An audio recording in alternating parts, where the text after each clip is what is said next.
días a todos, gracias por venir hoy. Soy Ezequiel Nobili, secretario de la asociación, y tenemos la suerte hoy de realizar el 24º Encuentro de la Luz. Empezamos en esta casa hace 6 años aproximadamente con ópera. Hemos hecho encuentros de teatro, de danza, de circo, de carnavales, de conciertos.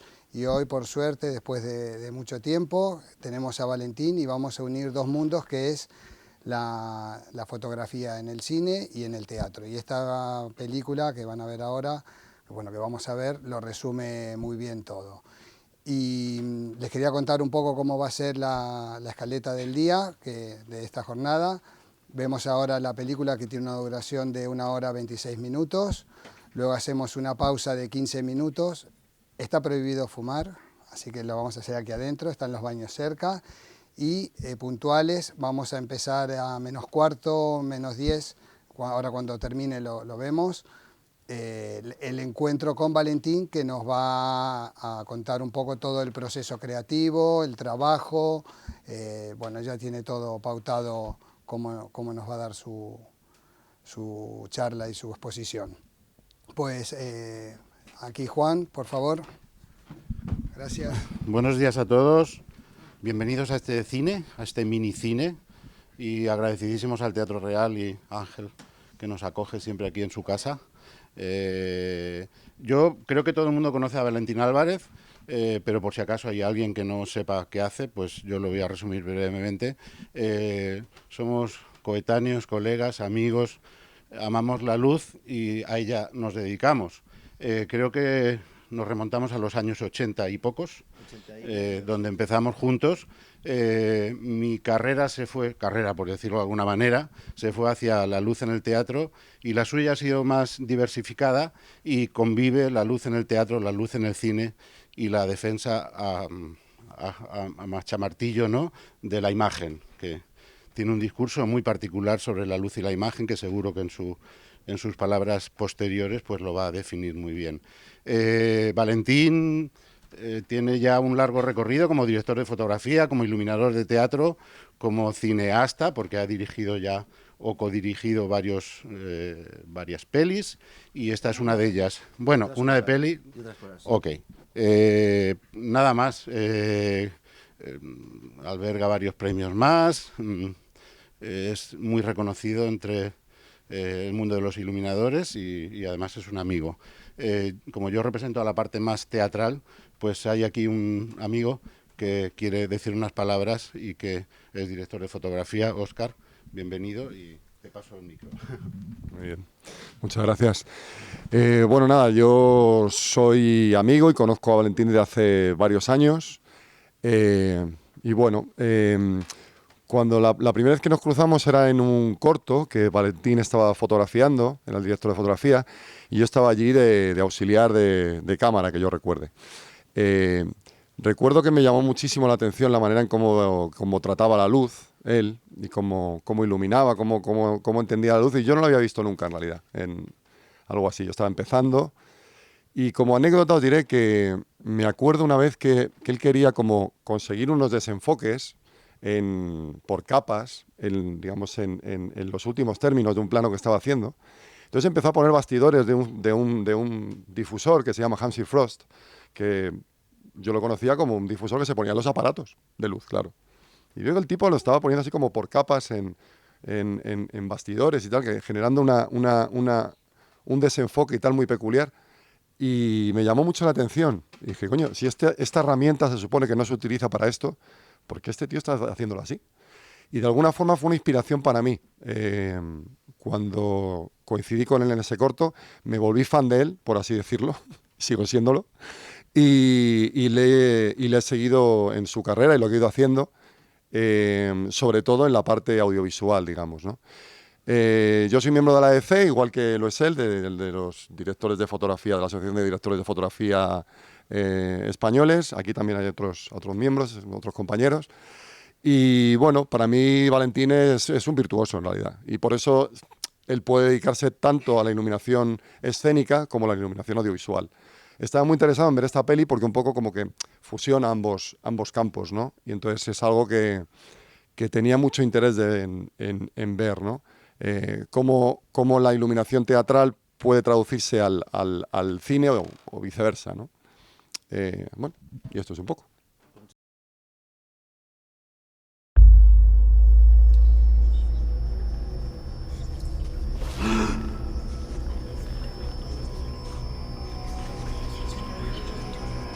Tengo miedo.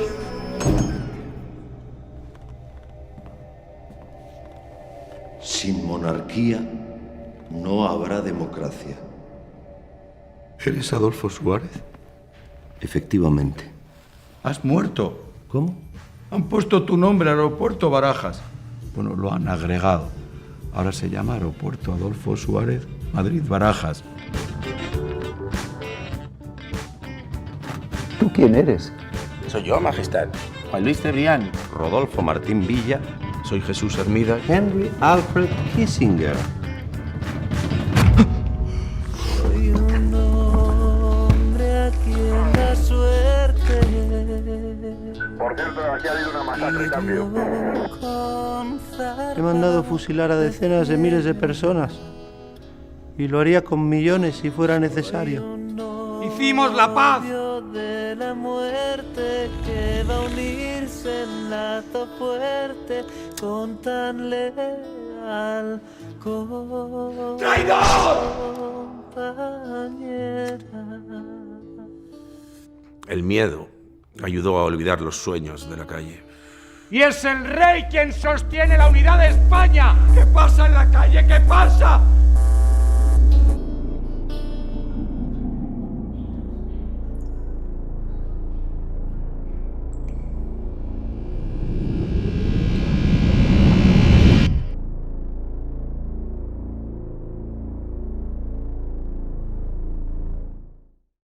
Muchas gracias por haber venido, por ver esta proyección del Rey, y voy a hacer una pequeña introducción, hablar un poquito de la película, del proceso visual, plástico, y de mi trabajo sobre todo con Alberto, que la codirigimos los dos juntos. El Rey fue una obra de teatro que estuvo bastante tiempo en el Teatro del Barrio, estuvo de gira. La cuestión de la obra era la más larga, la puesta en escena evidentemente era la italiana, y nosotros, bueno, pues eso está bastante deconstruido a nivel de espacio y de punto de percepción. Cuando Alberto me planteó rodar El Rey, yo le dije que yo no le rodaba El Rey, que si quería hacíamos una película juntos sobre El Rey, sobre este hecho escénico que es El Rey. Esto empezó, es un proyecto que empezamos a hablar, empezamos a intentar hacerlo, intentamos buscar financiación. La financiación es absolutamente de dinero del Teatro del Barrio, de una productora que nos echó una mano de manera desinteresada, y de una financiación por crowdfunding de más de 800 personas y 800 colectivos. No tiene ningún tipo de ayuda pública. Se rodó en 6 días de 9 horas más una de comida, y la mañana de 5 horas del domingo. O sea, en 7 días escasos. Alberto y yo, cuando nos planteamos esto, empezamos a hablar, hacia la conclusión que teníamos que rodarlo, que tenía que ser como una obra de teatro, que tenía que ser los fantasmas del rey Juan Carlos le van a ver a un teatro, un hecho escénico, y por lo tanto, como son fantasmas y le obsesionan, le rodean, le agobian, y los planos de tiempo se abren y se cierran, tenía que tener un punto psicótico y un poquito siniestro algunas veces. Yo le planteé que el momento, plásticamente, como no había escenografía, porque todo lo hicimos dentro del Teatro del Barrio, lo que es el Teatro del Barrio, que no lo conozcas, es un sitio bastante pequeño, solamente salimos fuera cuando se abre la puerta y entramos en la prisión, que lo que hicimos fue salir del espacio, cambiar la luz y volver a entrar. Y todo se hacía con luz. Evidentemente la luz te permite cambiar los espacios, absolutamente. Y si tienes la libertad, que claro, el cine te la permite, de cambiar el punto de observador, mucho mejor. y te permite el trabajar con diferentes ópticas que pueden hacer el espacio más grande de lo que es y pasar a planos muy cerrados, casi macros, pues esas entradas y salidas te permiten manipular mucho el espacio. Las gradas que teníamos, las gradas también se plegaban, entraban y salíamos como queríamos. Y fue un poco la concepción de eso, de estructura plástica de la película. Cuando hablamos, nos dividimos un poco el papel, evidentemente se dedicó más a la edición de actores, él actuaba, que era un problema, claro, y yo me dediqué a planificar la película. Planificar la película, ¿qué significa? Que es cuando tú la planificas, colocas todas las posiciones de cámara con la creación de aspecto de la cámara y el tamaño de los planos para luego eso montarlo narrativamente en una edición. Teníamos que trabajar con dos cámaras, aquí está Javi, que estuvo conmigo en la otra cámara, también es director de fotografía, y el planteamiento era que yo necesitaba una luz muy cerrada muchas veces, muy escénica, pero claro, y cuando metía en el plano corto necesitaba matizar eso, aunque pareciese la misma luz. Por lo tanto, el planteamiento fue de hacer con dos cámaras, los planos abiertos, dos cámaras, los planos medios, más cerrados, y con dos cámaras, los planos más cortos. Casi nunca cruzamos las cámaras, trabajamos en un eje de 45 grados. De 45 grados significa trabajar así. Por ejemplo, así está el rey. Plano general puede ser solo con una cámara o con dos en diferentes tamaños de planos generales, o dos planos generales, uno así y otro así. Pero nunca cruzábamos las cámaras. Cruzar las cámaras significa solamente una vez, por tiempo, es esto. Esto sería cruzar las cámaras. Pero eso te limita mucho, porque para empezar se puede ver una y la otra, y está viendo la parte de atrás de él y la parte de delante de una persona y viceversa. Eso te limita. Lo hicimos alguna vez, pero no muchas. Lo que sí os digo que trabajamos prácticamente el 95% de la película tuvimos que rodar con dos cámaras. La salida, por ejemplo, de la cámara cuando sale por la puerta y vemos a Puig and Teach en una especie de calabozo lumínico que tiene, pues ahí no hicimos una cámara, pero tenemos la otra preparada para entrar enseguida. No teníamos tiempo para nada. Hay gente que me pregunta, ¿te disfrutaste haciendo la película? Pues tenía tan poco tiempo que no me lo pude ni plantear en mi cabeza. Tenía una suerte que con el director de fotografía no tenía que discutir mucho porque era yo mismo. Y yo lo que estructuré en el guión, hice una planta de todas las posiciones de cámara posibles y alternativas. Y en base a eso ya tenía en mi cabeza cómo iba a hacer la luz. Tuve un planteamiento de que la luz se tenía que abrir y cerrar, el espacio abrir y cerrar, está el trono, y empezar el trono solo, en la oscuridad de la noche aparece unos ojos que se abren. Y cuando vamos abriendo plano vemos que es una luz cenital, muy escénica, clásica, es un par 64 del número 2, exactamente, cerrada sobre ella. En este caso, por ejemplo, cuando me meto y voy acerrándome al plano corto, o bien rellenaba con cartón pluma la propia luz del par y se veía que era muy dura. Es el par, aquí estaba el rey con su sofá. Yo mantenía la luz del par, lo que hacía le metía un bastidor con determinado difusor para que esa luz fuese siendo cenital y se me abriese un poquito más. Era muy simple, es esa luz. Cuando toda la escena es una cara, evidentemente tienes que, y parte de un hecho tan duro, y yo necesitaba que se viesen los ojos, pero quería que hubiese sombra en los ojos, pero esa sombra se viese.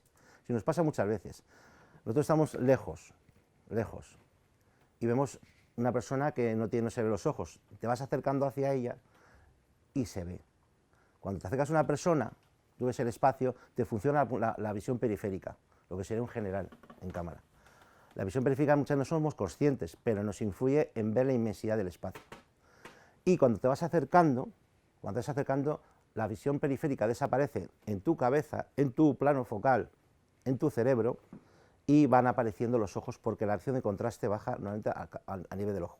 Claro, eso que me sucede cuando me acerco, pues tengo que, a nivel fotográfico, tengo que ayudarle un poco.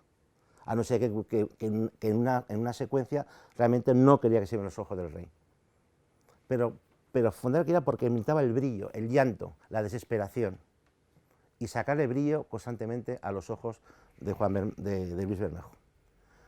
Ese planteamiento lo hacía muchas veces. Me planteaba una luz para los planos muy generales, súper generales, ya planos medios y planos cortos, o planos que eran ajustados, ya normalmente era la misma luz. También tuve que crear una atmósfera, era un mundo negro, pero ese mundo negro tenía que romperlo, y tuve que romper con una atmósfera, que era un humo, evidentemente, que nos funcionó muy bien, que es nitrato de amonio, que son unos polvitos, que se mueve entre la legalidad, ese tipo de humo. Nosotros utilizamos uno alemán, que es un poco más caro, pero que estaba, digamos, permitido. Pero no hay una legislación concreta. Con ese humo yo nunca tengo problemas de respirar, ni me pican los ojos, ni nada de nada. En cambio, cuando he usado incienso, que antiguamente usábamos incienso muchas veces, sí pican los ojos porque produce CO2 y esto no produce nada. Sin ese humo, desde luego, no hubiese conseguido este magma con el presupuesto que teníamos, de uniformidad absoluta, en un sitio que no es muy grande, evidentemente. Entonces, ese mundo de hacer, ese mundo de abrir al espacio, de abrir la inmensidad del negro, se rompía con ese humo donde aparecía la luz. Es como si fuesen un poco las neuronas para mí algunas veces, como reflejos. También utilizaba ese humo para dar dirección a la luz. Si yo tenía una claridad que venía, por ejemplo, de atrás, en algunos planos que están realmente en silueta, en contraluz, cuando están hablando, por ejemplo, en esta escena, la luz viene de atrás, detrás de ellos. Entonces yo quería que pareciese que la propia claridad, el humo se convierte en una claridad. El humo en magma, que es un sitio donde dibujas, es una atmósfera. Nosotros tenemos que dibujar sobre algo, la luz. Podemos dibujar sobre una escenografía, sobre un cuerpo, sobre una cámara o sobre una atmósfera. Esto me servía para dos cosas. Uno, para hacer el hecho escénico puro de una luz cenital cayendo sobre un ser en la inmensidad de la nada, que lo ilumina a él, lo apunta como si fuese un lápiz. Este señor está aquí.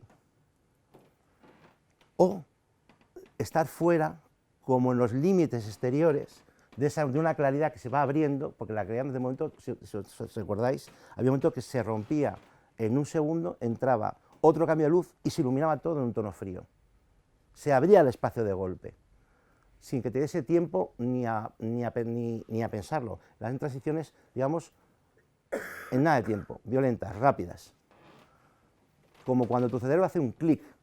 Aquí había como al ser psicótica la obra, y es una obra que parte de un hecho psicótico, significa de estar dentro de la mente del rey. Hay momentos que tienen cambios radicales y otros momentos son transiciones, o por movimiento en el espacio, o por cambio de luz puntual de los objetos, o de la situación donde están, sin movimiento.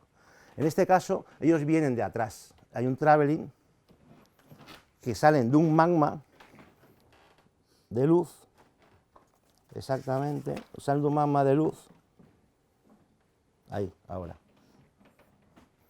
lo vais a ver, ¿veis?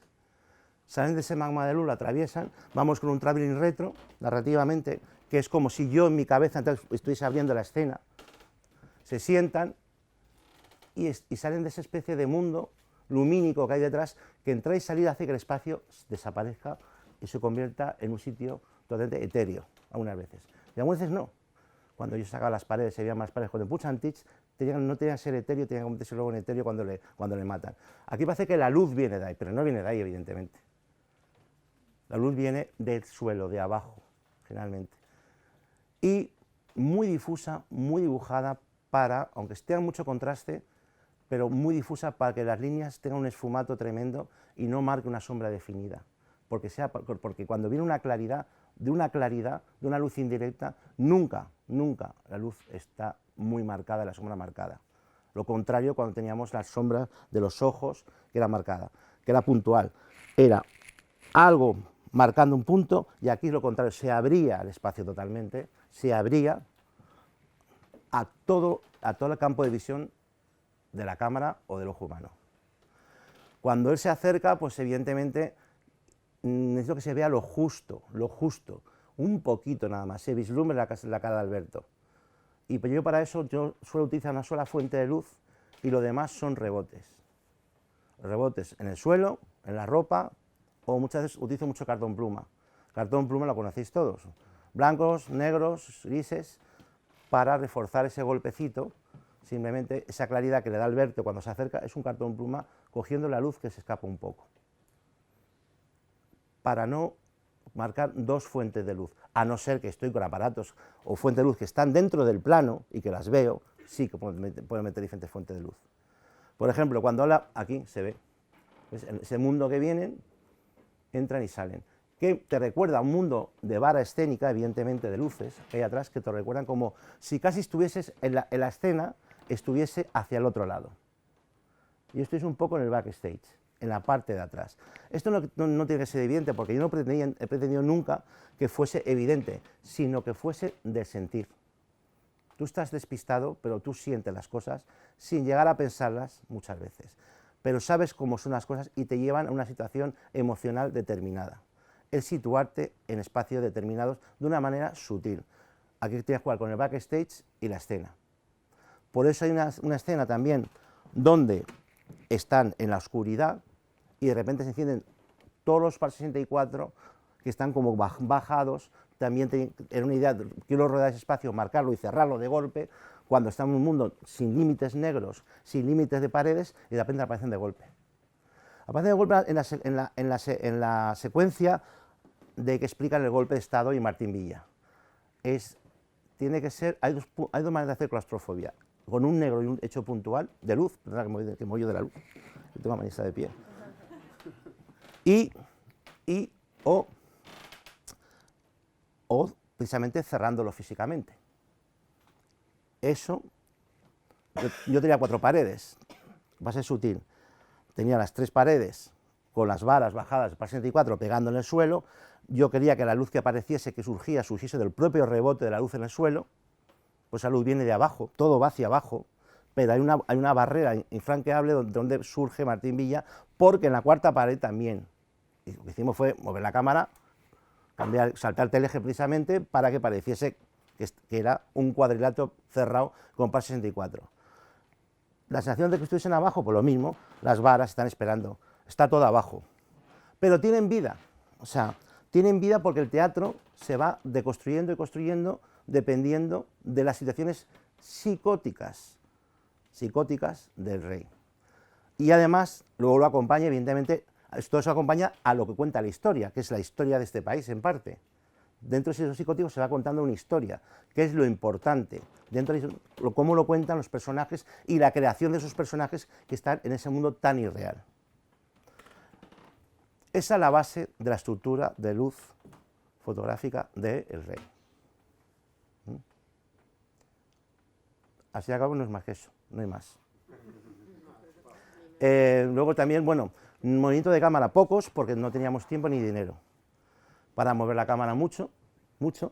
Sí, mucho de juego de lentes, todo a foco y desenfocados. Jugábamos también a eso, desenfocar los fondos o enfocarlos, dependiendo de la situación. En este en concreto tuvimos que rodarlo por separado porque aquí tenía pelo Alberto y venía de un plano anterior que está sin pelo, tuvimos que hacer otro día.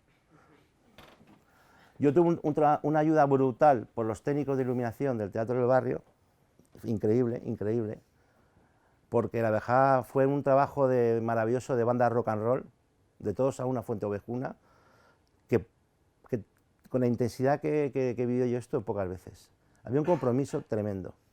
Y un compromiso muchas veces tremendo porque casi de fiarse de mí, porque cuando montaba las cosas no me daba tiempo. A mí me gusta explicar las cosas porque lo voy a hacer, pero es que no tenía tiempo. Ni con los actores. Javi me decía algunas veces, y estaba en una otra cámara, y los foquistas, mis ayudantes de cámara, decían, qué duro con los actores. Digo, no, es que no tengo tiempo. Les cortaba, cuando había un blast desenfocado, pues lo cortaba y tenía que volver a empezar. No podía dejar que terminasen el personaje de esa secuencia y luego retomar otra toma, imposible. Era imposible por el tiempo que teníamos. Pero es una película de 1 hora y 23 minutos, sin título de crédito, rodada plano a plano, con óptica fija, porque yo no quise utilizar zooms. Porque quería que hubiese una dinámica de determinados objetivos se repitiesen y no tener la tentación diabólica del zoom. Que muchas lo utilizo, muchas veces son necesarios los zooms, pero en este caso no. Y tenía no tenía presupuesto para tener 2 juegos de óptica y las 2 cámaras pues te repetía.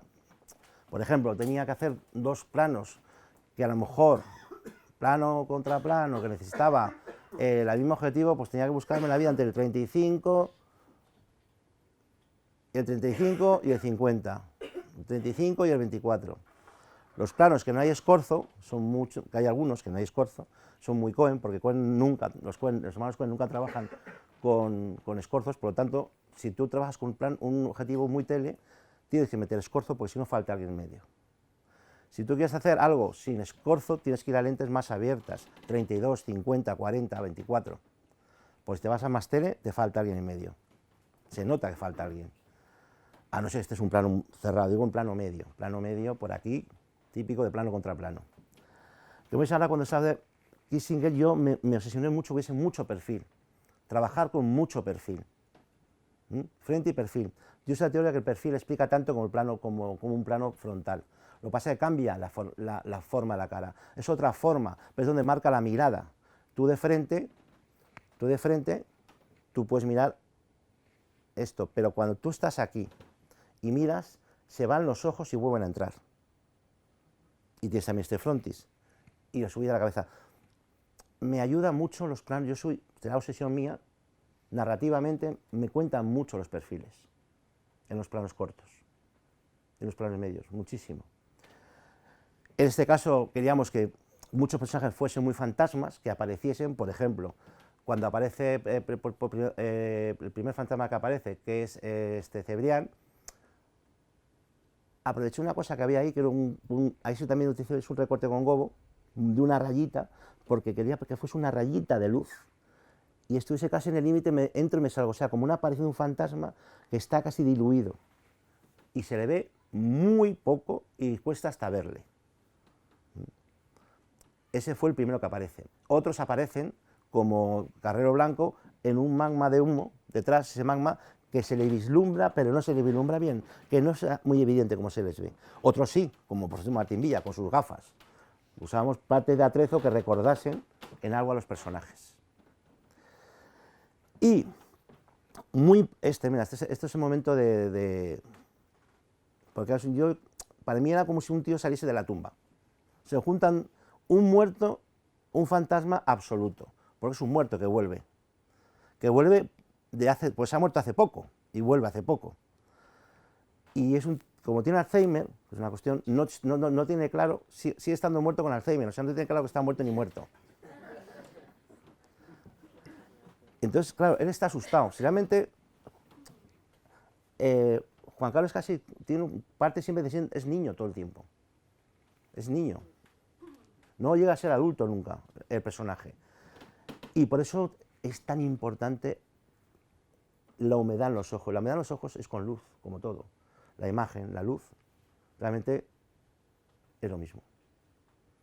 A nivel perceptivo no lo es, pero realmente es lo mismo prácticamente. La imagen se construye con la luz. Yo tengo mis teorías, que aún no estamos de acuerdo, de que para que haya imagen, aunque es una terminología de nomenclatura muchas veces, tiene que haber servido, tiene un punto observado, si no la imagen no existe. Luego hay términos, hay un compañero que está aquí, estuvimos hablando el otro día, de lo que es ópticamente imagen virtual, imagen real, por un punto de vista óptico, pero yo desde un punto de vista narrativo, el ser humano, para que haya imagen, a nivel narrativo tiene que haber servido un punto observador, si no existe.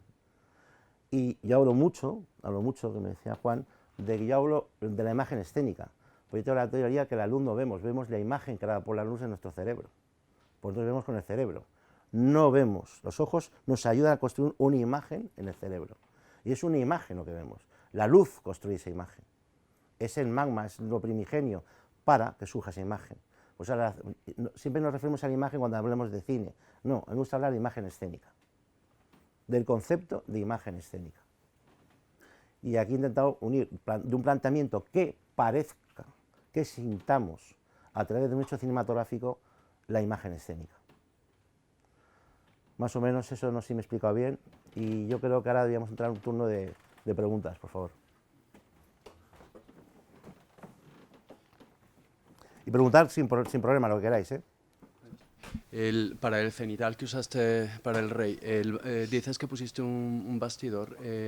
Un bastidor es una estructura de aluminio, de metal o de madera, que puse exactamente trabajar con diferentes densidades. Tenía octavo, tenía cuarto y tenía medio. De wide diffusion, half, full y octavo. Es un difusor que difuminara la luz. En este caso dependía si quería que la sombra fuese más dura, menos dura, cuando íbamos a los planos cortos lo metía. En alguna escena lo trabajé toda la escena así, o sea, con la luz más difusa, otras no, dependiendo del momento dramático, trágico y psicótico de cada momento del sillón. En este caso, el primero, cuando lo meto, era un half. Un cuarter. Un cuarto. Tenía un cuarter y luego tenía aquí en el suelo, en algunos momentos tenía cartón pluma blanco y en otros momentos, yo no me acuerdo si así tú de prono, ¿no? Javi. Vale, sí. Yo lo que uso mucho para rellenar, cuando no tengo suficiente blanco, hago una cosa que es, meto una pantalla de LEDs ahora, antes metía aquí Kinofloss, meto una pantalla de LEDs con Depron. El Depron es un material que hay debajo de los suelos, no aguanta temperatura. La diferente grosor, yo utilizo uno que se dobla ligeramente, me resta muchísima luz, pero me permite que esa luz parezca casi como rebotada de un sitio.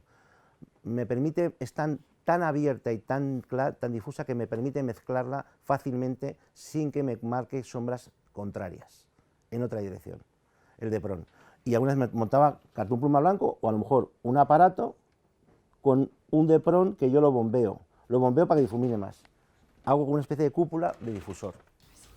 Vale. Se llama Depron, así. Y se utiliza normalmente, es para hacer debajo de los parqués, para colocar y almohadillar los parqués. ¿Y ninguna corrección de temperatura de color? No, yo trabajé en neutro. Ah, vale. En cámara trabajé en neutro. Trabajamos con dos Canon Mark II a 4K, a formato full frame, y luego el 239 fue a posterior metido en bandas, lo que se llama cropear la imagen, fue posterior. Sí, y lo que usaste para reflejar, ¿a qué distancia estaba? Porque aquí, pues depende de la distancia. Porque eran muy abiertas las tomas. Sí, pero yo tenía una luz que entraba muy fuerte y yo reflejaba la luz que se me escapaba del bastidor. La fuente de luz, cuando metes algo, es donde metes, ya no es esto. La fuente de luz es esto. Esto alimenta la fuente de luz. Pero la fuente de luz es esto, es de donde surge la luz, en este caso. Y daba el cartón pluma blanco y me rellenaba los ojos. Y cuando estaba en plano corto, pues los ponía aquí. Por ejemplo, tuve un problema tremendo con las gafas de Franco. Porque, claro, unas gafas es una superficie especular y refleja todo y no hay manera de quitarlo ni con polarizador ni con nada. Entonces dije, Alberto, no vas a ver. Y cogí matabrillos y le eché a la gafa matabrillos directamente. Las hice mates. Y como, bueno, en una realidad es que le quedaba más siniestro, porque no se le veían los ojos. Se quedaba como tenía un mundo blanco de humo, pues ese humo blanco se me iba a los ojos, y entonces plásticamente me encajaba perfectamente. Y entonces lo veía. Dice, Valentín, no veo, pues hay actores ciegos.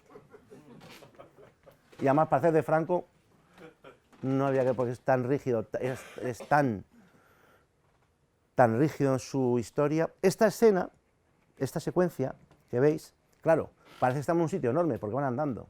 Esta secuencia en concreto, que a mí me gusta mucho, hasta que ya abren las puertas del infierno, realmente lo que hicimos fue lo siguiente. Si había una claridad de luz que venía de aquí, yo hice, primero, que se alejasen de la... me salté el eje, exactamente para parecer más inmensidad. Cuando se alejan, tengo la cámara aquí, la luz les da de frontal un poco. Y por eso le dije a Juan Carlos, que era Luis Bermejo, que se girase, porque viésemos, como diciendo, me alejo de vosotros, voy hacia no sé qué, ahí os quedáis, pero yo voy a la perdición.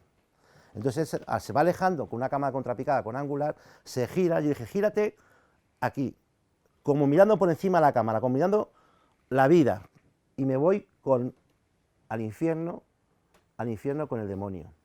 Esa sensación. Se va alejando, vemos que se aleja.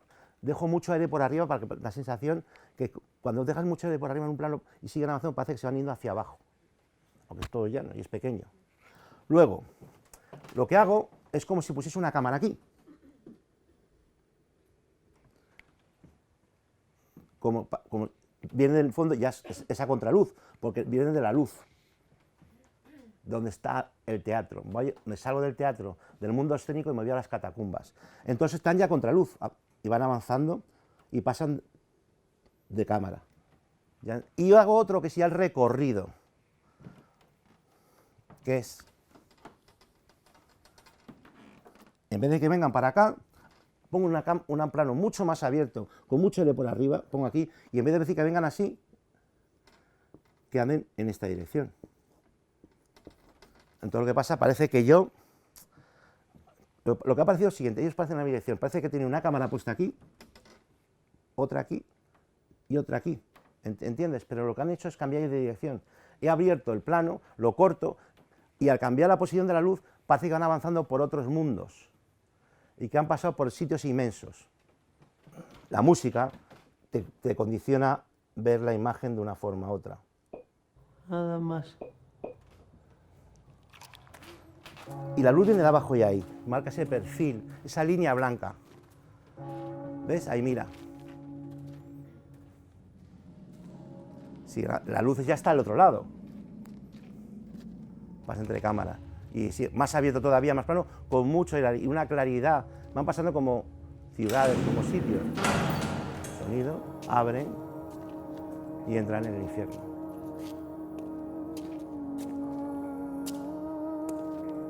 Con esa dulce voz suave, casi melancólica, que es como una obsesión constante en la película, un llanto. Y aquí es donde aparece el sello de correo de Franco. Salvador, levántese. Él está ahí como observador, él está aterrorizado, porque en su mente se imagina y está como un testigo, no quiere ni mirar, está viendo de perfil. Este es el único plano que utilicé un recorte con Gobo, con Hans Frost, para crear ese mundo de sombras no hacerlo. Y la luz, una luz un poco fundada para que le cegase a él. Levántese. También me gusta la luz sea muy difusa en él, porque tiene mucho contraste, para que parece que es una luz que viene de allí y le llega a él. Ya vamos a ver el sello de correos, que estuvimos buscando, claro. Dije a Alberto, ponte de perfil, aunque estés hablándole a él. Él le habla de perfil. En esa silla. Cuando es una persona, hablas así, él está hablando así. Pero es plano, no hay superficie, y se entiende que está hablando con él. Están hablando así, que lo normal es esto. No. Si yo hago esto, no tengo el perfil.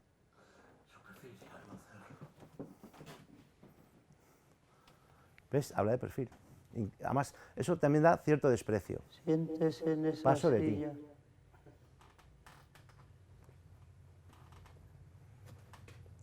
Me gustaba que lo cegase, pero también es sombra, luz dura y directa sobre él. Esta luz dura.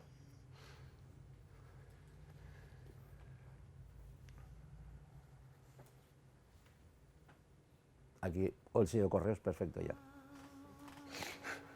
Porque es Franco. Roto por ese mundo. Aquí la luz viene de abajo, enmarca el sitio donde le van a ejecutar. Una luz que queme un poco, que sea violenta, que queme, cree una línea blanca desde abajo. Claro, yo busqué el encuadre para poner una luz abajo y no necesitaba esas piernas, no quería ver el final de la silla. Y solo se ilumina, solo se ve la atmósfera, solo donde está la luz. No está abierto, está súper cerrado al fondo, al patíbulo, vamos. en tonos fríos. Yo juego a tonos fríos, tonos calientes y tonos neutros, cromáticamente. Bueno, pues yo quiero que tenemos que terminar y tenemos como 20 minutos para hacer preguntas y explicaré cosas sobre ello. ¿Te quedó clara la respuesta? Vale. Buenos días. Pero cuando haces la iluminación del trono, al principio es una luz mucho más cerrada, mucho más cenital, mucho más fuerte. Pero en cambio tienes luz al fondo. Es decir, si el ángulo es muy cerrado, yo al principio pensé que al fondo no iba a haber luz, pero tienes una segunda luz. ¿Es la misma luz o es una segunda haz que tienes? ¿Al principio? Sí. El test es mucho más cerrado. No, al principio de la película, ¿no? Sí. Casi la presentación, te diría yo, por ahí. Ahí. Es decir, si tienes un plano, o si puedes ver un poquito más, ves que lo haces muy cerrado, pero tienes esa luz de fondo. Y siendo el plano de fondo, ¿es luz de niebla también o es...? No, no es lo mismo. Lo que pasa es que aquí, vamos a ver, yo la película luego la he talonado, que es ajustarla. Porque se vislumbra un poquito la de atrás. Claro. Bueno, yo lo cerré bastante luego porque, a poder talonarla algunas veces, aumenté yo con un degradado, con una cortinilla, ¿sabes? Una máscara en el talonaje, pues cierro un poco más algunas veces. No, aquí es solo lo que se escapa, pero aquí que se vislumbre un poco el fondo, que veas que no veas, a mí eso me gusta algunas veces. Los fondos negros son grises porque te fuerza a ver, hay algo ahí pero no sé lo que es, eso sí me gusta. Aquí la luz que se escapa, simplemente, aquí es una luz cenital, que es un par 64 número 2 directo. Lo que pasa es que según te vas abriendo más, te vas alejando más, vas viendo que incluso la luz sale desde arriba, desde el inicio. Sí, siendo tan cerrado el haz, no entendía cómo pegaba la luz atrás. Que pueda parecer que viene de una vara de teatro. Sí. Vamos a ver, hay uno más abierto, correcto. Era como a media película más o menos, cuando haces otra vez la presentación y se ve el ángulo más abierto. Vale, sí, ya sé. Ahí sí entendía que llegase esa luz al sí, fondo y se viese. Sí. Aquí creo que es. Sí, ¿ves? Ahí lo tienes muy cerrado. Sí. Y en cambio, siendo el ángulo tan cerrado, no entendía cómo tenías luz en el fondo. O sea, arriba, la parte de arriba. Ah, arriba. Sí. Es que claro, arriba es propiedad de luz. ¿Pero del ambiente o del paramento? No. Eso es el nitrato de amonio, el humo. El humo, vale. El humo, no, ya te entiendo. El humo hace que me marque ese haz. Vale. Y el humo, la particularidad que tiene el par 64 del número 2, son luces muy puntuales que no las conozca. Es el número 2 tiene una cosa que me gusta a mí, que ahí se ve bastante bien, es que te hace una de luz así y como si fuese una pincelada de una brocha, ves que hace un difuminado ligeramente leve aquí. Sí. Eso es típico del par de número 2. Esa historia. Aquí también tiene una cosa, está muy cerrado porque le tenía puesto un catch, algunas veces. Un catch significa, pues me hubiese abierto más. O era, no me acuerdo si era el número 2 o en el número 1 con un Hansel-Freud de octavo, que me lo abre un poco más, eso no lo recuerdo, que me hace una cosa parecida. Pero tan cerrado, algunas veces lo que hacía es que lo bajaba al límite. También lo puedes hacer en el propio bastidor que has hecho antes, le pones en negro y le haces un agujero. Pero necesitas más distancia. Para esto necesitas distancia, si no, no te queda bien. Porque para que marque y caché, necesitas distancia. Si no, lo que haces es diafragmar la luz. Tienes que quitar la luz y no te sirve para... Cuando tú pones un catch, en esto en luz, necesitas por lo menos que el par esté a una distancia, pues alrededor de 2 metros, 1,5 metros de esto. Si no, si lo pones cerca, te sale igual y no vas a diafragmar la luz. Poco recortas. Pasa que el humo se ve bastante centrado en la parte de arriba y abajo, como muy limpia la visión de la imagen, ¿no? Porque no hay nada de luz. Si no hay luz, no se ve. Entonces, claro, no había ningún rebote. Es justo lo contrario, porque tú ves otras escenas que es lo que yo quería, que se abriese la atmósfera. Entonces, es meter más luz de contra a todo, de abajo, de arriba, y hacerlo como si lo vas unificando, haces una sola cortina, lo unificas en una sola cortina. Esto es una sola parte de luz, uno nada más. Lo blanco que ves es el haz de luz que le da él. Sí, eso sí. No hay más. Pero no sabía si era humo o era un paramiento detrás. Es humo. Algo. No, es humo, nada más. Y mira, se ve una particulita que está flotando incluso por ahí, de pelitos, algo así. Era eso. Gracias.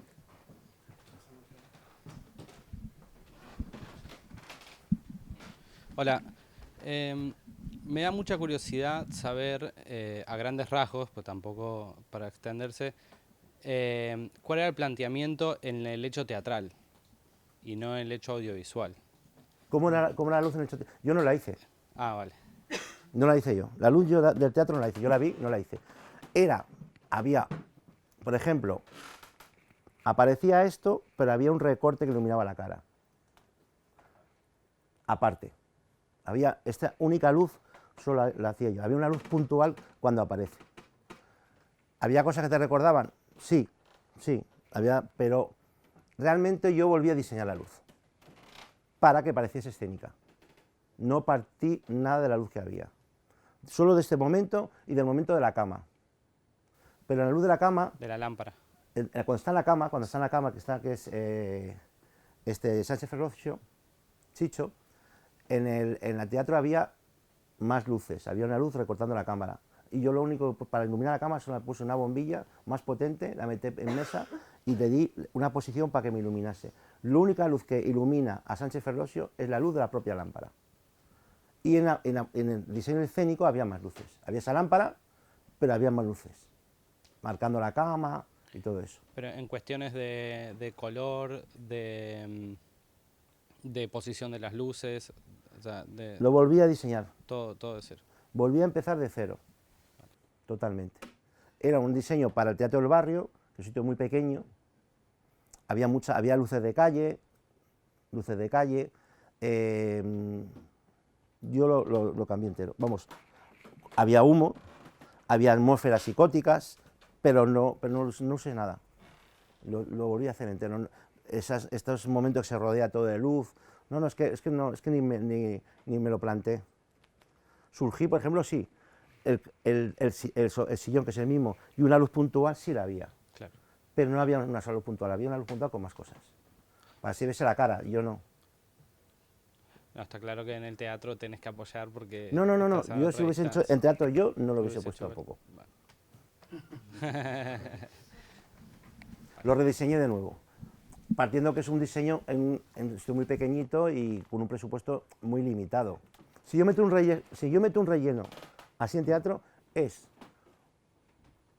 en proscenio una candileja, a lo mejor muy poquita, o una candileja, un recorte pequeñito de LED de candilejas, o un tomasito que es un Partner en 16 muy pequeño.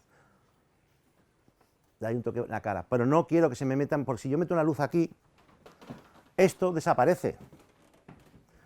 Si yo meto una luz aquí de proscenio a la cara, si hay humo, prácticamente ni me ilumina la parte de atrás, porque está el fondo, está la chácena, está el foro. Yo cuando hago eso, pero no sé si viste alguna obra que se llama Moby Dick, yo meto mucha candileja, grande, de tira de LED, antes usaba fluorescente, o puntuales. Pero no, y además yo suelo hacer una luz siempre muy asimétrica en teatro, muy asimétrica. Trabajo con mucha luz de calle y meto mucha luz de candilejas, siempre. Meto mucha luz desde el suelo, incluso por las calles, por todos lados. La filtrarás, ¿no? Mucho. Tú que es muy cálido. No, pero un tema la textura de la luz y otra cosa es la temperatura y la calidez. Yo también puedo trabajar con la calidez, evidentemente. Si aquí tengo esto, pues a lo mejor solamente regulando la luz, si es una luz de tungsteno halógeno, al regularla ya te baja temperatura. Para mí lo fundamental es eso. Luego el matiz del cromático lo puedo dar, pero en mi cabeza primero está la textura. Y evidentemente, de una manera implícita, la textura, sí, el color te puede afectar a la textura, pero implícita, no explícitamente. Implícito significa que si una luz es difusa, eso es explícito, la textura. Que una luz fría, si le meto frío, me parece más difusa en un momento dado, porque me recuerda a las nubes, un día nublado, te puede ayudar, pero es implícito, no explícito. ¿Entiendes? Dependiendo. Explícito.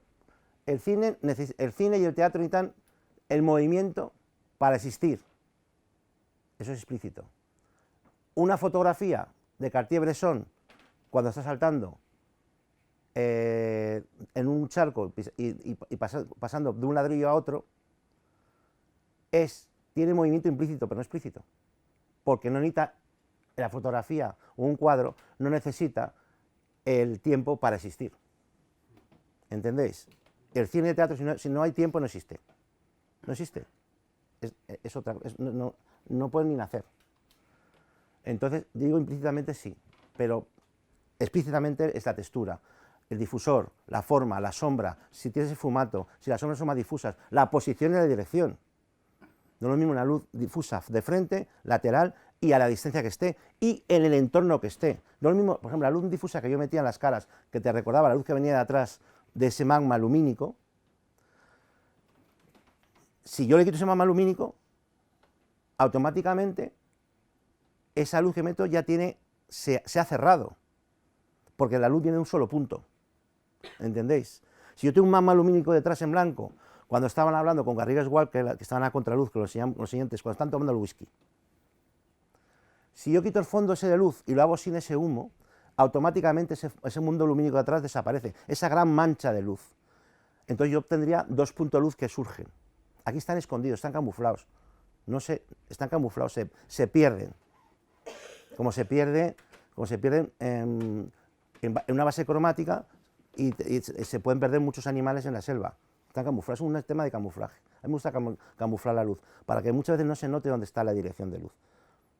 Yo hablo de una teoría que lo llamo yo, que estoy verbalizando hace poco, pero no es el momento, pues es muy larga, lo que llamo yo la parábola de luz. Y la parábola de luz es lo siguiente, es la que vemos todos los días, hasta ahora no está verbalizado, y lo hemos utilizado en teatro y en cine.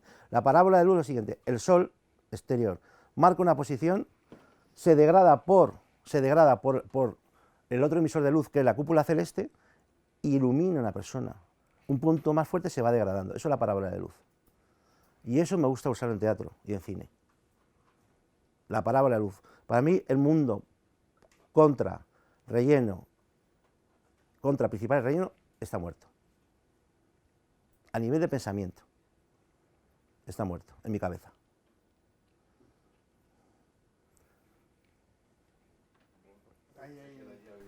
Sí. Sí, yo quería que me ¿podrías poner, por favor, el plano que comentabas antes de la claustrofobia? De las barras, o sea, las...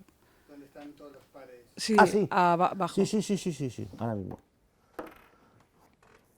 Pero aquí no querías casi si ven los ojos.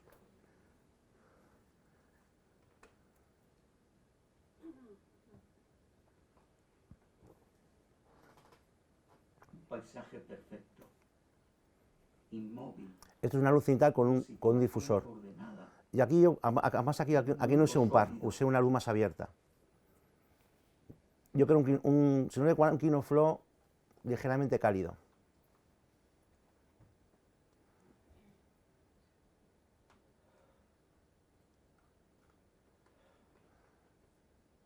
Aquí me acerqué y acercarme, era la misma luz, ese reflejo, ese brillo que veis en los ojos, veis, si te fijáis mucho, hay un punto blanco debajo, es un cartón pluma blanco.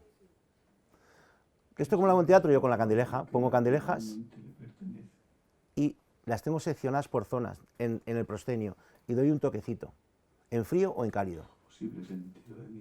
En teatro lo he hecho así y aquí pues lo hago con cartón pluma, porque me puedo meterlo en plano. Aquí se supone, si os fijáis, hay dos fuentes de luz. Tenemos la fuente de luz, ¿veis el ratón ahí? Esto está boyo bajo. En teatro, cuando las varas están bajos, que están, pues se está montando. Tú tienes las varas bajas, está filtrando, montando. Pues esa vara baja, que pega en el suelo, que lo veo en muchas escenas cuando estamos, incluso cuando se dirige a la rusa. Diriges a la rusa, es que diriges de abajo, calcula más o menos y subes. Y eso es fácil hacerlo con el par 64. Entonces parece que estamos, vemos que se han ido a comer y hemos parado para comer y de repente está en oscuridad. Y se enciende, de golpe. Pero se enciende, claro, ¿qué tenemos aquí? Lo quería que fuesen bajos para que la luz también, la luz que ilumina a él, venga de abajo. Todo está apuntando al suelo. Y lo que refleja la luz, lo que ilumina la luz, aparte también el propio haz de luz, es el golpe en el suelo, que se ve ahí. y le está rodeando. Pero aquí, donde estoy yo, también hay, no hay. Pero cuando está Martín Villa, que surge aquí, detrás de él hay luces, porque lo que hice fue, pues, darle la vuelta y colocarla allí. Para no tener que, porque aquí ya era para mí en tiempo, no había posibilidad de bajar varas, porque claro, aquí es donde estoy, está el patio de butacas. Aunque lo hubiésemos quitado, plegado, pues se plegaba. Este es el momento. ¡Te voy a sacar los ojos! Y por supuesto el cambio hace falta sonido. Es el clan. Si te acercas, te acerca y la luz se acerca como a la fuente de luz, como si se acercase a uno de los golpes de luz que hay abajo. ¡Sácame de aquí! Soy el teniente coronel Antonio Tejero y lo pregunté muchas veces. Y ahora cuando viene Martín Villa, ¿ves? Él está delante y tiene detrás. Aparece. Y ordené a las autoridades civiles y militares tomar las medidas necesarias para restablecer el orden constitucional dentro de la legalidad vigente. Porque yo soy la corona, símbolo de la permanencia y unidad de la patria. Por los siglos de los siglos de los siglos. Majestad, está bastante bien, pero yo todavía estoy esperando que alguien me explique qué cojones pasó el 23 de... Fíjate cómo es la cosa, que ahora resulta que yo soy Rodolfo Martín Villa y aparezco porque sirvo de explicación a todas y cada una de las cosas que pasan. Majestad. Él está enfrente. Pasa hay un plano que se le ve los pies, pues no lo encuentro ahora. Que estaba al principio. Él aparece aquí, con los pies, si no os acordáis. En este plano. Está él y luego el otro, él.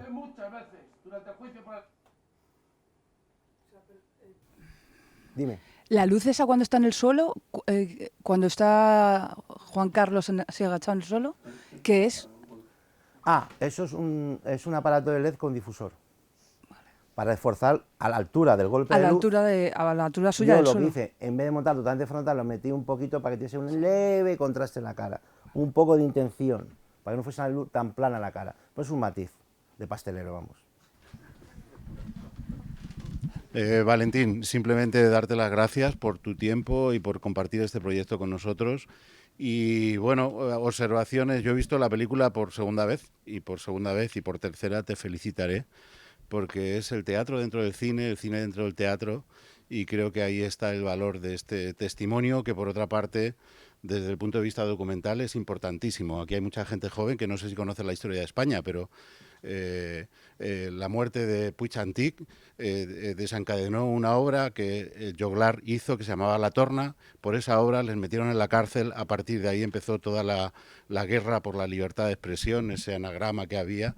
Digamos que cuenta mucho la historia de España y yo pienso que lo hace de forma punzante pero respetuosa. No hay nada, sencillamente enumera hechos.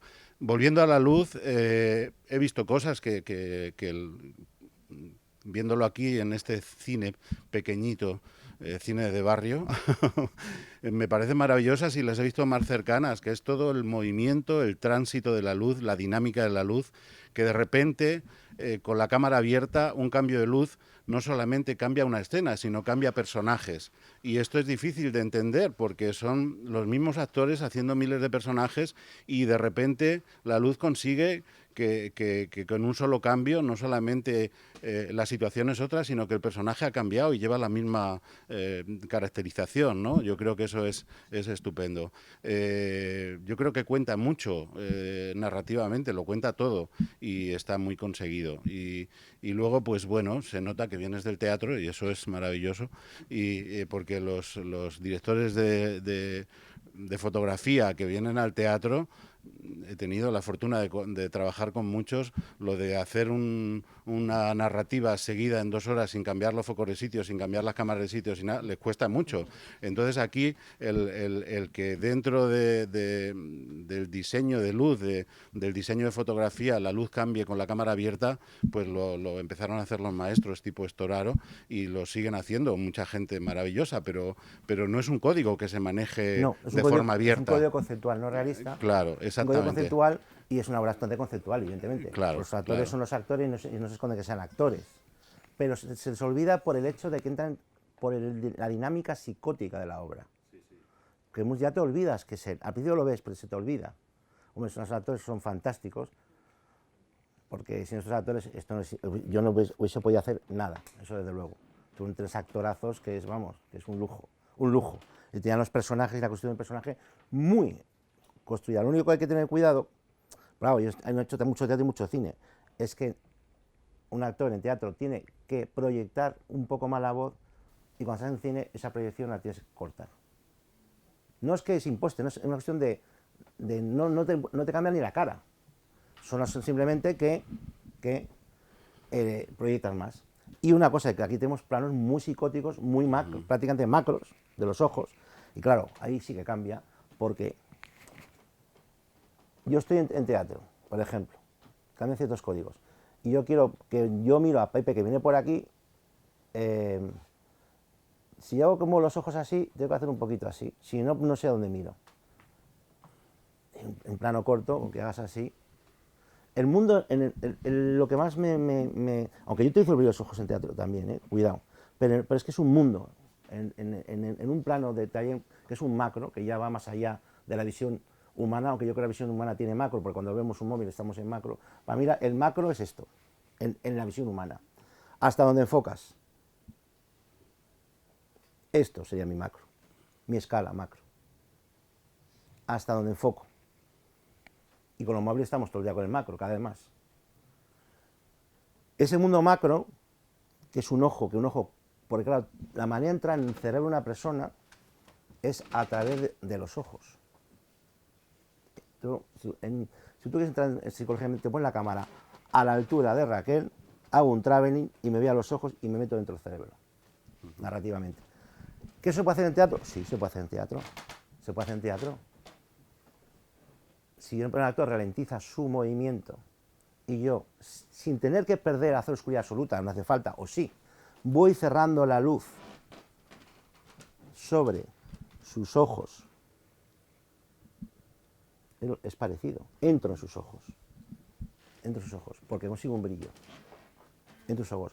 De otra manera diferente del lenguaje, porque es otro espacio y otra percepción donde estamos colocados, evidentemente.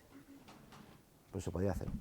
Y luego, pues una observación más, hablamos de arquitectura y hablamos continuamente de arquitectura de la luz, porque cuando te presentas a una caja vacía, a un espacio negro, esta caja negra neutra que nos gusta tanto, lógicamente tenemos que materializar la luz con este humito, que ya está legalizado, ya no hacen amonio, porque el amonio, quemar el amonio está prohibido, sí. Y yo recuerdo en los tiempos antiguos en donde nos conocimos, que quemábamos amonio y para que no oliera mal echábamos canela y orégano y de todo, para que nadie nos dijera nada. Ahora ya eso existe, bueno, y aparte existen las máquinas, pero bueno, que la película está llena de arquitectura, con la luz, sí. Y tiene su punto de vista y compone espacios y bueno, pues nada más, que felicidades de nuevo. Gracias, Juan. Juan es un maestro. Hago la última solo, ¿puedo? Cortita, no. Yo quiero que cuentes un poquito el tema del audio, de toda la parte del sonido de la película, porque es muy importante esta relación imagen-sonido y estos cambios y eso, brevemente, por petición de Juan. Sí, bueno, yo voy a poner, el sonido para mí, yo siempre digo a los que diseñan el sonido, yo tengo que ser amigo, hermano. En el mundo escénico, porque el mundo escénico es a la vez. En el mundo cinematográfico es posterior y la unión de la fotografía, que es algo también importante, lo hace el editor.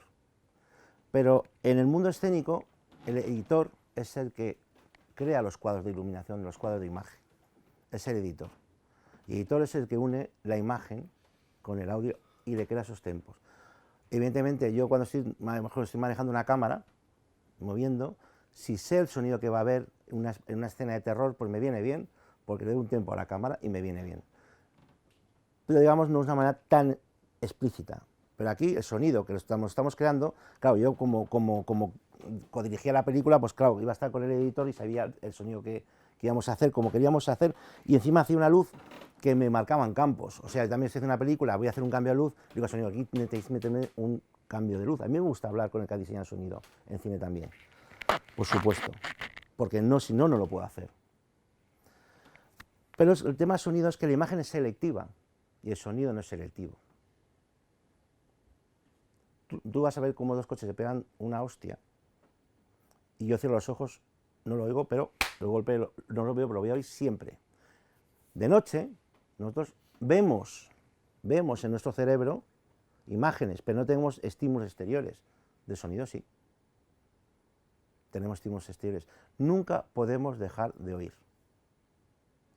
Nunca, jamás. Haciendo así, tienes que ponerte unos cascos, o dejar de oír, con tecnología, evidentemente. Y si te perforan el tímpano, te dejan solo, también dejamos de oír. Pero en nuestro día a día común, de seres vivos, biológicos, no. Entonces yo siempre digo que aunque en la física, a nivel físico, el sonido es más lento que la luz, aquí no. No digo siempre como absolutos. Por ejemplo, a mí me dicen muchas veces, Valentín, ¿por qué te obsesionas tanto de que cuando va a haber, tenemos el rayo, es el elemento físico que se produce en una escala eléctrica? Luego está el trueno, que es el sonido del rayo, y el relámpago, que es la luz del rayo. El trueno tarda mucho más en llegar que el relámpago. Pero sin embargo yo lo hago al revés. ¿Por qué? Porque yo estoy hablando con Raquel y la ventana está allí. Y si veo un relámpago sin trueno, no entiendo lo que es. Pero si yo oigo un trueno, normalmente lo que pasa es que yo oigo un trueno, miro para allá y veo el siguiente relámpago.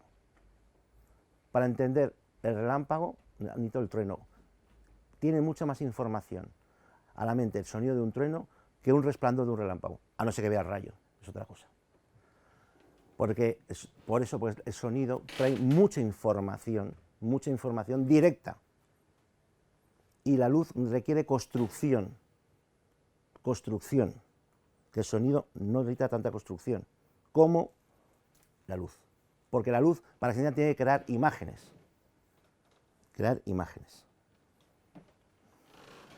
Entonces, cuando yo hablo de sonido, que pongo ese ejemplo, y no es un absoluto, digo que puede ser alguna vez, no siempre tiene así, pero en general sucede así.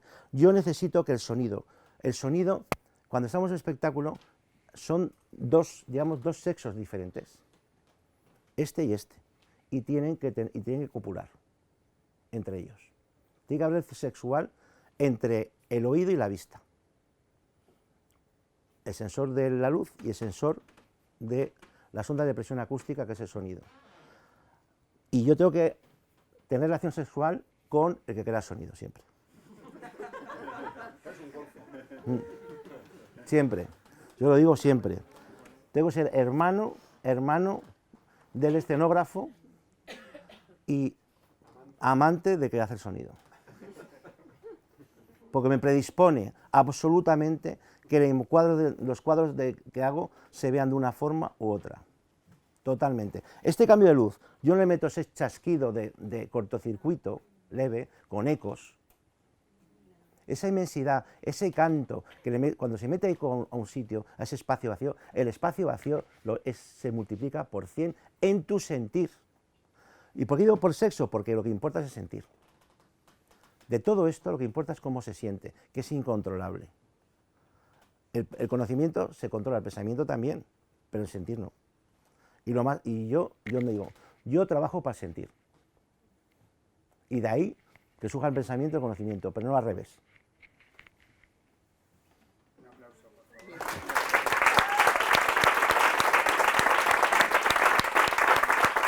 Gracias.